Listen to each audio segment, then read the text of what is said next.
다기사는 증시 각도기. 안녕하세요. 증시 나침반 안지원입니다. 네, 안녕하십니까. 각도기 각산주입니다. 하루 네. 만에 남의 지정 온 것 같은 느낌이 드네요. 네. 아, 오늘요?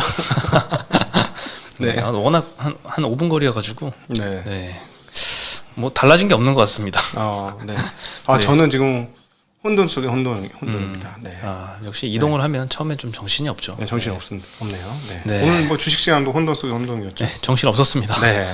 어제 정말 뜨거웠는데 남들 다 안 좋을 때 우리만 좋았잖아요. 아시아 그렇죠. 증시 다 하락했는데 오늘은 우리가 좀 많이 떨어졌습니다. 네. 뭐 예고는 했어요. 미국 시장이 다 안 좋았기 때문에 어느 정도 뭐 얘기는 됐지만 그래도 좀 더 세게 맞은 것 같아요. 왜냐면 예. 후반으로 갈수록 점점 낙폭이 좀 확대가 됐거든요. 반등을 좀 못하는 모습 때문에 네. 좀 더 충격이 컸던 것 같습니다. 오늘 코스피가 2.3% 하락, 코스닥이 0.8%대 네. 하락을 했습니다.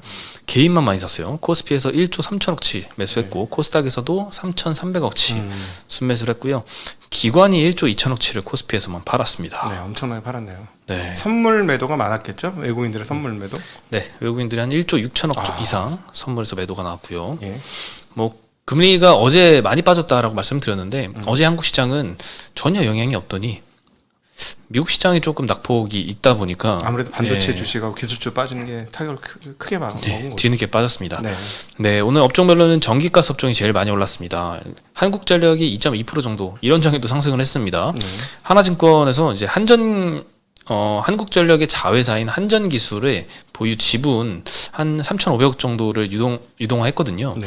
그래서 이제 중간 배당도 받고 요거 유동한 것도 있어서 자본이 늘어났겠죠. 그래서 사채 발행 한도 이슈는 조금 이제 해소된 것 같다. 이런 분석을 내놔서 오늘 좀 상승으로 작용을 했던 것 같고요.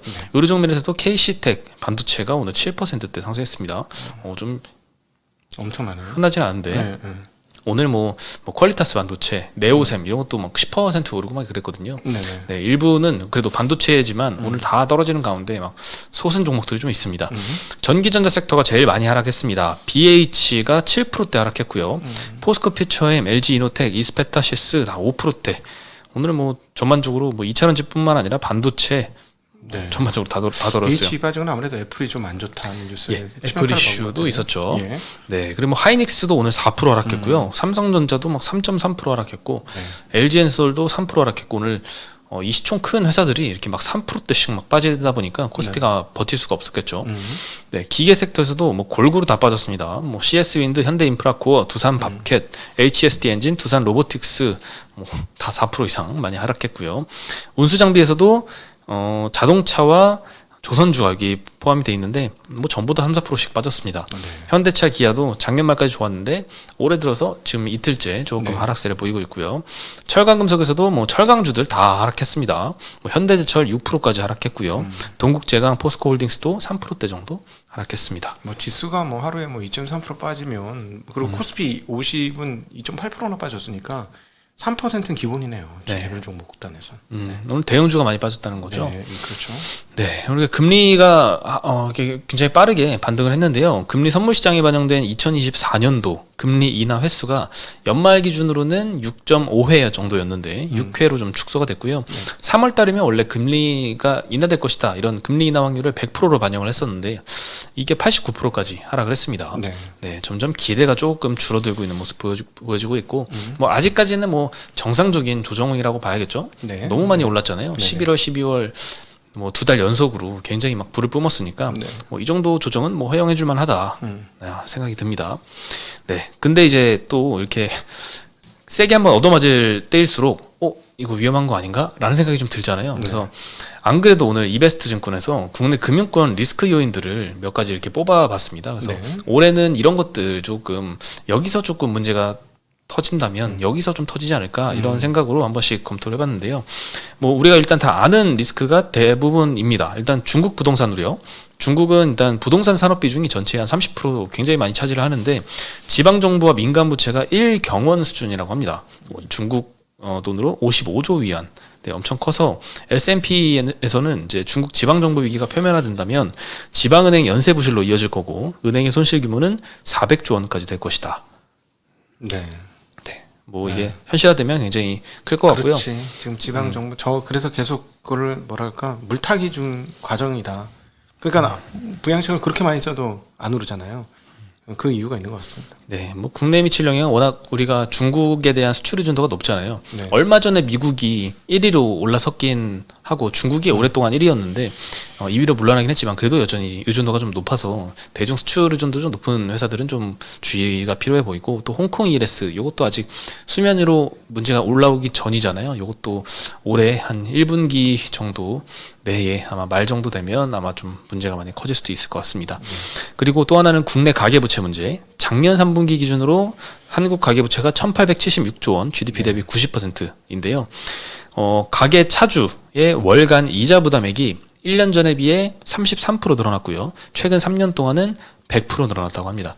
금리도 굉장히 빠르게 올라왔고 그리고 더 많이 대출을 받아가지고 집값도 많이 올랐으니까 대출 더 받아야죠. 그래서 P와 Q가 동시에 늘어나서 이 대출 차주의 부담이 많이 늘어났습니다. 그래서 이것도 빨리 해결을 해야 되죠. 최근에 또 2월부터는 스트레스 DSR이라는 제도가 좀 새로 도입되면서 금리가 좀 체감 금리가 좀 많이 올라올 예정입니다. 그래서 그게 또 순차적으로 연말까지 또 서서히 올라오기 때문에 거기에 따른 또 부담도 더 커질 걸로 예상이 됩니다. 네.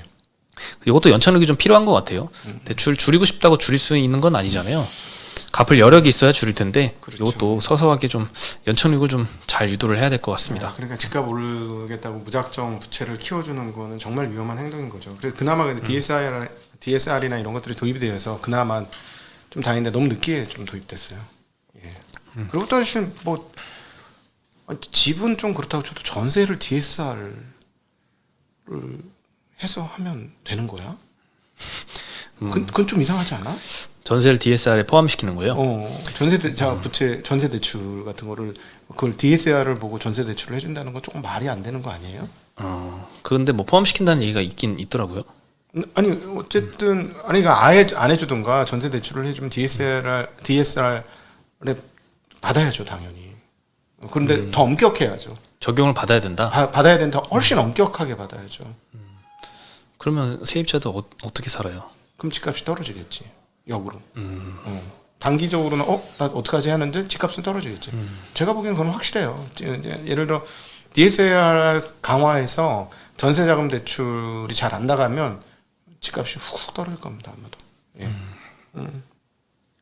네.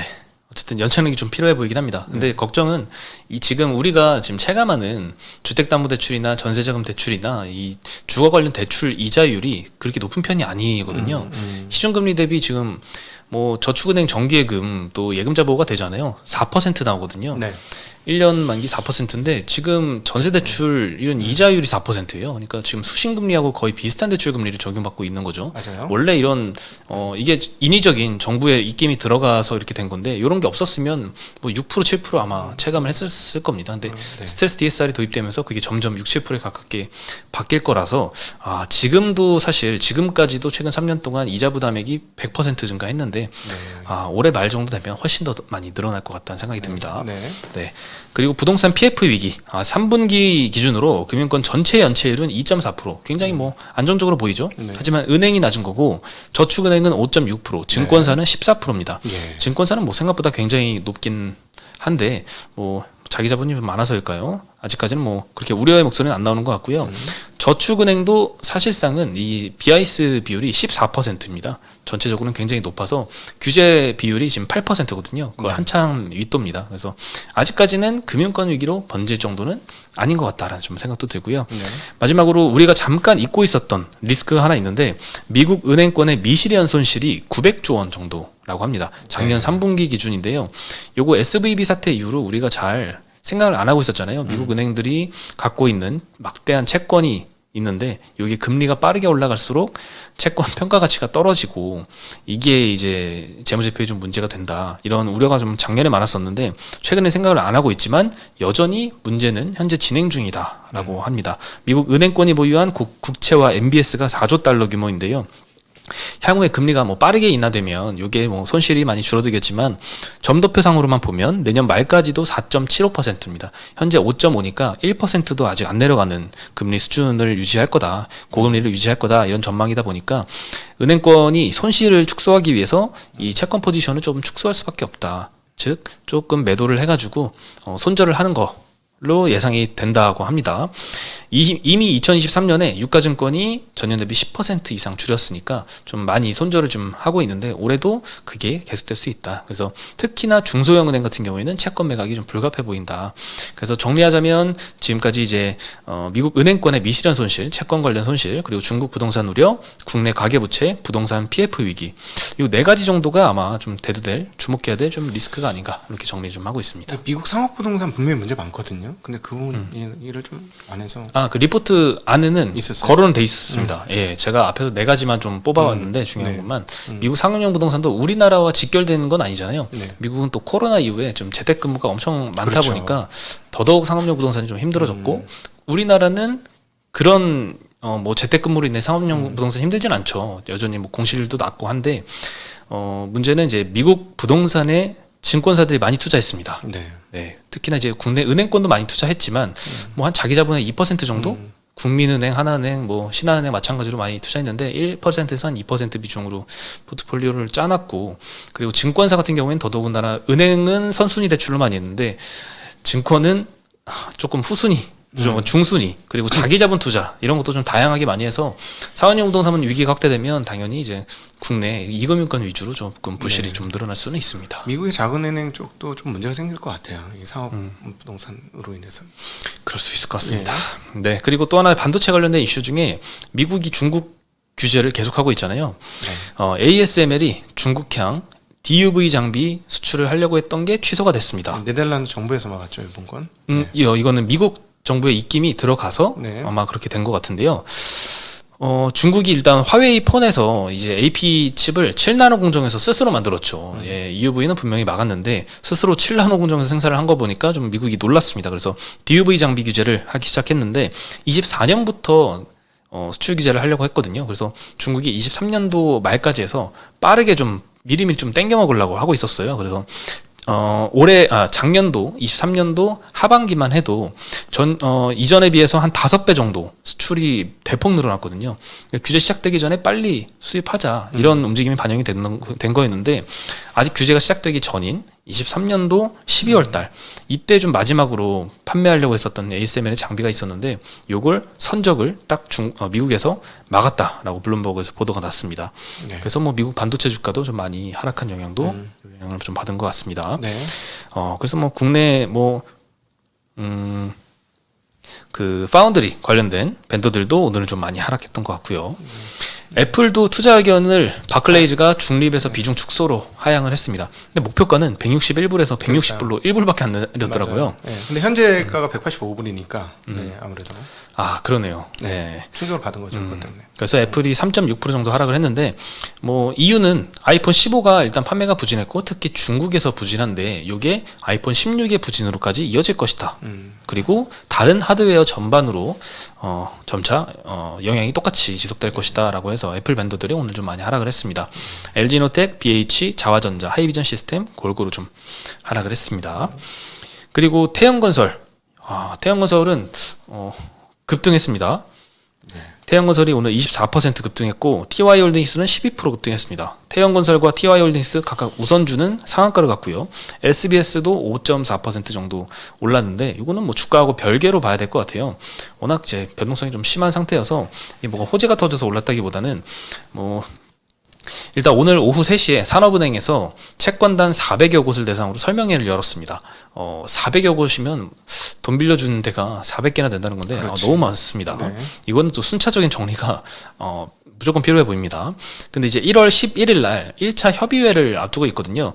이때 어떤 협의를 진행할지에 대해서 안건을 공개하는 자리였고요. 이번 자리에서는 자구안 관련 내용도 좀 공개가 된다라고 알려지면서 그 전까지 좀 기대감에 주가가 좀 많이 상승을 했습니다. 네. 그리고 이제 태영건설의 워크아웃이 진행이 될 예정인데 이거 절차에 대해서 잠깐 안내를 드리면요. 일단 12월 28일 날 워크아웃 신청을 했습니다.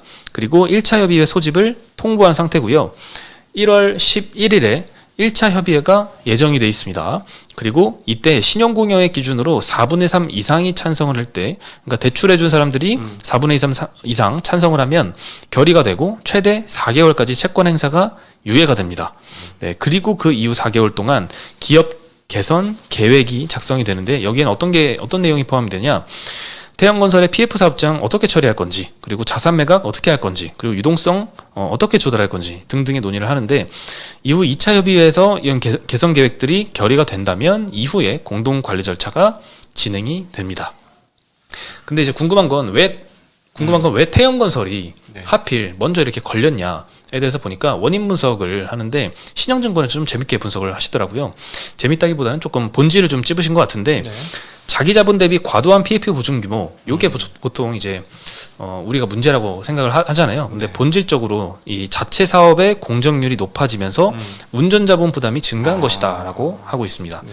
지난번에 말씀드렸듯이 자체 사업 비중이 높으면 뭐 땅도 우리가 직접 사가지고 직접 공사도 하고 직접 분양을 하면, 이게 분양만 잘 되면 마진이 엄청나게 높습니다. 그래서 건설 경기 좋을 때는 막 마진이 막 10몇 %씩 납니다. 건설 회사가. 근데 좋지 않을 때는 여기서 이제 손실이 굉장히 많이 나죠. 그렇죠. 근데 태형건설이 바로 그 단계에 좀 속해서 문제가 됐다. 그래서 네. 자체 사업에서 공정이 계속 진행이 되면서 건설을 하면서 비용이 인식되죠. 그런데 분양이 안 되니까 수익이 안 들어와서 매출 인식도 못 하죠. 뭐 예를 들어 5천억짜리 사업장도 있고 1조짜리 사업장도 있을 텐데 1조짜리 사업장이면은 돈이 들어오면 뭐 천몇백억 벌어. 근데 돈이 막혔어. 그럼 금액이 꽤 되잖아. 순식간에. 네. 네, 그래서 자체 사업 비중이 높았던 게 조금 이유이지 않을까 싶고요. 그건 현금 흐름표를 좀 보면 나타나는데, 태형건설의 현금 흐름표입니다. 이 부동산 경기가 좋았던 2020년, 2021년 영업활동 현금 흐름이 굉장히 좋죠. 20년, 21년 뭐 9,500억, 5,500억 이러니까요. 근데 그 이후에 좀 시장이 조금 꺾였을 때 22년, 23년에는 현금 흐름이 급격하게 마이너스로 꺾여버립니다. 근데 이때 GS건설 같은 경우에는 영업현금 흐름이 20년부터 20, 21, 22, 23 계속 플러스거든요. 네. 네, 근데 이제 자체 사업 높았던 이 태형건설 같은 경우에는 그렇지 못한 모습이 나타나 있고, 물론 자체 사업 비중이 낮다고 해서 모두 다 GS건설 같은 현금 흐름을 가지고 있는 건 아니에요. 대부분 뭐 도급 사업 많이 하는 것도 현금 흐름이 지금 22년, 23년에는 많이 망가지긴 했지만, 특히나 자체 사업 높았던 회사들은 더더욱 그 규모가 좀 심했다, 이렇게 이해할 수 있을 것 같습니다. 네. 내돈 내산입니다. 자체 사업. 네. 오늘 소식은 여기까지입니다. 네. 예. 아이고 참. 잘 풀렸으면 좋겠습니다. 그래서 살아남은 업체들한테는 나중에 큰 유익이 오겠죠. 그렇죠. 부동산 네. 이 건설 업황은 당연히 이제 시클리컬 사업이다 보니까 네. 이렇게 최악으로 안 좋아져서 모두가 망할 것 같지만 또 모두가 망할 거라고 생각하는 그 가장 그 불안이 극대화된 시점이 당연히 주가 바닥이었고, 네. 나중에 또 턴어라운드 하면서 또 주가가 또 랠리를 뿜어낼 때도 있지 않겠습니까? 네네. 건설사들도. 그래서 살아남는 기업이 어딘지를 잘 고르시면 기회가 오지 않겠는가 싶습니다. 네. 네. 오늘 소식은 여기까지고요. 저희 내일 다시 인사드리겠습니다. 네. 안녕. 안녕.